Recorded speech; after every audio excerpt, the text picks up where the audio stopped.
Hello everyone, एक बार फिर से आपका AW365D पे हार्दिक अभिनंदन है। आई होप कि आप लोग सभी लोग बढ़िया होंगे, अच्छे होंगे, दिल लगाकर पढ़ाई कर रहे होंगे। मैं भी बढ़िया हूँ और आइए इसी अच्छी इवनिंग के साथ हम क्या करते हैं, आज के कॉन्सेप्ट की शुरुआत करते हैं। स्टूडेंट, जैसा कि आप देख रहे हैं कि यहाँ पे मैंने आपके सामने कंडीशनल सेंटेंस लाया है और जबरदस्त कॉन्सेप्ट है। कहीं ना कहीं आपके CHS के एग्जाम में कहीं ना कहीं यहाँ से भी एक सेंटेंस का एक ऐसा पार्ट है कि जो कि आपको पढ़ना ही पढ़ना है, आप इसे भाग नहीं पाओगे मेरे भाई, भाग नहीं पाओगे। अगर आप यहाँ मुझे पहली बार सुन रहे हो ना तो 5 मिनट मेरे को दो। मैं सिर्फ आपका 5 मिनट मांग रहा हूँ, मुझे 5 मिनट दे दो, मैं एक कॉन्सेप्ट आपके झोली में डाल के जाऊंगा। अगर नहीं विश्वास हो रहा है तो बस यहाँ पे आप मेरे को 3 से 4 से 5 मिनट बस सुन लेना मेरे भाई, मैं धुआं धुआं कर दूंगा इस कॉन्सेप्ट को। कंडीशनल सेंटेंस आपको समझना है माय फ्रेंड। कंडीशनल सेंटेंस में मैं आपको एक स्पेशल रूल्स यहाँ पे आपको पढ़ाऊंगा, एक आपको स्पेशल रूल्स पढ़ाऊंगा जहां से आपको क्वेश्चन आएगा, क्योंकि पढ़ाऊंगा वही जो आपके एग्जाम में आएगा।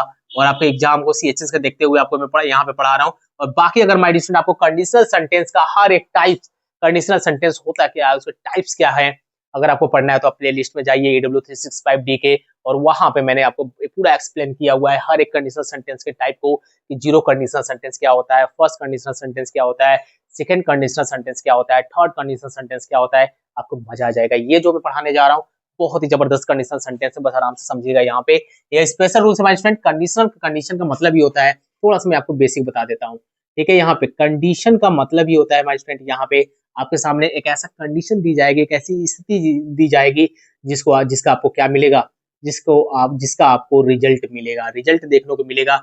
वो आपका क्या कहलाता है, कंडीशनल सेंटेंस कहलाता है। और कंडीशनल सेंटेंस में जैसे ही आप जाते हो my dear student, conditional sentence में आप जैसे ही जाते हो ना, आपको दो क्लॉज देखने को मिलेंगे, दो क्लॉज देखने को मिलेंगे, ठीक है। और ये दोनों क्लॉज आपका होगा माय स्टूडेंट, एक आपका होगा मेन क्लॉज, एक आपका होगा मेन क्लॉज, ठीक है, एक आपका होगा सब ऑर्डिनेट क्लॉज, एक आपका होगा सब ऑर्डिनेट क्लॉज, ठीक है। और ये माय स्टूडेंट आप देख रहे हो जो मेन क्लॉज है, यानी कि जिसको हम लोग क्या कहते हैं, प्रिंसिपल क्लॉज, जिसको हम लोग क्या कहते हैं, प्रिंसिपल क्लॉज। यहाँ पे दो टेंस का मैं कॉम्बिनेशन ले रहा हूँ माय स्टूडेंट की। एक होता है आपका जो सबऑर्डिनेट क्लॉज होता है, ये आपका जाता है माय स्टूडेंट आपका प्रेजेंट, प्रेजेंट इंडिफिनिट की बात करेगा।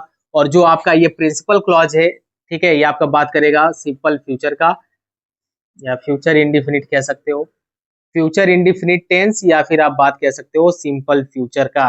सर ये क्या बता रहे हैं, अभी समझ में नहीं आ रहा, अभी समझ में आएगा माय डियर स्टूडेंट। कि जो कंडीशनल सेंटेंस होता है, यानी कि जब भी आप किसी सेंटेंस में, माय डियर स्टूडेंट अगर मैं बात करूंगा, मैं यही पे लिख दे रहा हूँ ताकि उधर एग्जांपल समझाऊंगा तो आपको अच्छे तरीके से समझ में आएगा। जब भी किसी सेंटेंस में जो आपका सब ऑर्डिनेट क्लॉज होगा, सब ऑर्डिनेट क्लॉज होगा, यानी कि सब ऑर्डिनेट क्लॉज इस सेंटेंस में आपका शुरू होगा, स्टार्ट्स विथ एकदम रट जाइएगा आग के सामने, एकदम इसको अपने बैठा लीजिएगा माइंड में, क्योंकि आपको ये डरा ना पाए, क्योंकि यहाँ पे मैं तो हूं ही, लेकिन थोड़ा सा आपको मेहनत करना पड़ेगा, है ना। इफ, ठीक है, व्हेन, यहाँ ऐसे लगा, इफ हो गया, व्हेन हो गया, बिफोर हो गया, आफ्टर हो गया माय डियर स्टूडेंट, ठीक है, आफ्टर हो गया, एंड टिल हो गया, ठीक है, टिल, यहाँ पे आपका हो गया अनटिल, ठीक है माय स्टूडेंट, यहाँ पे आपका हो गया अनलेस, यहाँ पे as soon as, okay, as, यहाँ मैं यहाँ लिख दे रहा हूँ एज लॉन्ग एज, ओके। और भी है क्या, ठीक है। इस केस में माय स्टूडेंट है, इन केस, इस केस में आप क्या करोगे, हमेशा आप क्या करोगे, प्लस आपके साथ इसके साथ क्या रहेगा, सिंपल प्रेजेंट टेंस रहेगा, सिंपल प्रेजेंट टेंस रहेगा। बताओ कोई समस्या है क्या हमारे स्टूडेंट, समस्या है क्या, कोई नहीं होना चाहिए हमारे स्टूडेंट। यानी कि अगर मैं पहला आपको स्ट्रक्चर की बात करूं इसकी, अगर मैं स्ट्रक्चर की बात कर रहा हूं ना, तो आराम से एकदम समझिएगा। मैंने आपसे सिर्फ 5 मिनट मांगा है स्टूडेंट। अभी आपको अगर चीजें नहीं समझ में आ पा रही है तो आप क्या करिए, कमेंट बॉक्स में जरूर रिप्लाई करिए, मैं फिर से बताऊंगा, लेकिन मुझे नहीं लगता कि यार नहीं समझ में आ रहा होगा, आ रहा होगा बिल्कुल। ध्यान से सुनना कि जितने भी आपके सब ऑर्डिनेट क्लॉज है, यानी कि सब ऑर्डिनेट कंजंक्शन, मैंने जितने भी आपके लिखे हैं सब ऑर्डिनेट जो आपके कंजंक्शन है, अगर ये क्या करेंगे माय स्टूडेंट, प्रेजेंट इंडिफिनिट के साथ हमेशा जुड़े रहते हैं, प्लस इसके बाद आपको करना क्या है माय स्टूडेंट, आपको कॉमा लगाना है, प्लस आपको क्या करना है, आपको कॉमा लगाना है, और उसके बाद आपको क्या करना है, आपको प्रिंसिपल क्लॉज, आपको प्रिंसिपल क्लॉज लिखना है, जो आपका क्या होगा, सिंपल फ्यूचर में होगा, कहानी खत्म, सिंपल फ्यूचर में होगा, कहानी खत्म। यहाँ से जो क्वेश्चन बनेंगे वो आपका सेंटेंस पिक आउट करने के लिए, दूसरा आपका होगा, मैक्सिमम पूछता है fill in the blank, fill in the blank पूछेगा। और तीसरा करेगा कि बताओ इसमें कौन सा सबऑर्डिनेट क्लॉज है और कौन सा आपका प्रिंसिपल क्लॉज है। बताओ, नहीं बता पाओगे क्या? नहीं बता पाओगे क्या स्टूडेंट? यहाँ पे दूसरा क्या है आपका? प्रिंसिपल क्लॉज है। नहीं बता पाओगे क्या? बताओ। अब यहाँ पे चलते हैं एग्जाम्पल से, शायद आपको बेटर तरीके से समझ में आए माय डियर स्टूडेंट, क्योंकि बिना एग्जाम्पल की दुनिया अधूरी है, आप भी अधूरे हैं, है ना। अगर मैं यहाँ पे बात करता हूँ एग्जाम्पल में, if you run fast, if you run fast you will win the race। एक बात बताओ मेरे भाई, इफ आया क्या? हाँ सर, इफ आया है। और यहाँ पे आपने बताया कि सबऑर्डिनेट क्लॉज में आपने इफ पहले ही लिखा है।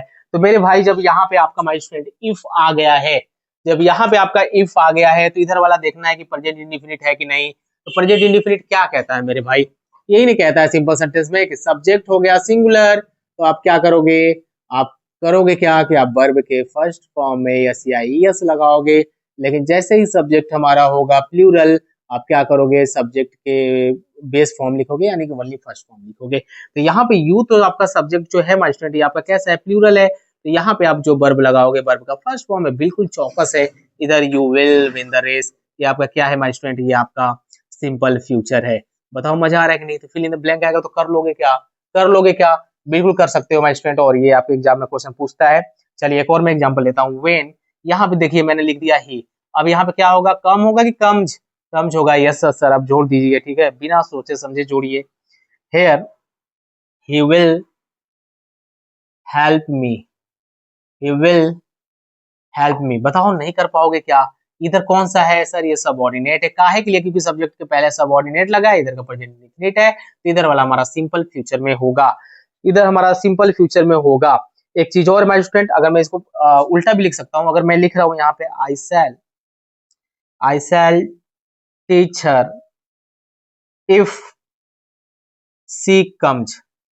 सर ये कौन सा फंडा आपने बता दिया? ये फंडा मैंने इसलिए बताया माय स्टूडेंट आपको कि अगर आप देख रहे हैं कि अगर इधर सिंपल फ्यूचर दे दिया, इधर सिंपल फ्यूचर दे दिया, तो ये अपने साथ स्टैंड अकेले रहेगा, क्योंकि प्रिंसिपल क्लॉज है माय स्टूडेंट। यहाँ पे तो ये आपका सिंपल सेंटेंस आपका सिंपल फ्यूचर में है, क्योंकि आप कहीं भी यहाँ पे देख रहे हैं, कहीं पे भी आपको दिख रहा है क्या? इधर कहीं मैंने ऐड किया है क्या सबऑर्डिनेट क्लॉज? नहीं सर, यहाँ ऐड है। तो यहाँ जब ऐड हो गया, तो इधर वाला हमारा प्रेजेंट इंडेफिनिट में होना चाहिए। बिल्कुल है सर। हमारा सी क्या है? सिंगुलर है, तो हम वर्ब में क्या करेंगे? यस या यस लगाएंगे। कहानी खत्म मेरे भाई। बताओ कोई प्रॉब्लम था क्या इसमें? कोई प्रॉब्लम है क्या? नहीं होना चाहिए। अब इससे बेटर ना ही मैं आपको एक्सप्लेन कर सकता हूँ, ना ही मैं आपको बता सकता हूँ। छोटा सा कॉन्सेप्ट था, मैंने आपसे 5 से यहाँ पे 6 मिनट मांगा था, और उसमें मैंने ये चीजें आपके सामने एक्सप्लेन कर दी। इससे रिलेटेड अगर क्वेश्चन आएगा आपके एग्जाम में, तो आई होप कि आप कर जाएंगे। दिल लगा के बस पढ़ते रहिए। मिलेंगे नेक्स्ट क्लास में टेंस के जबरदस्त कॉन्सेप्ट के साथ। तब तक दिल लगा के पढ़ते रहिएगा। All the best.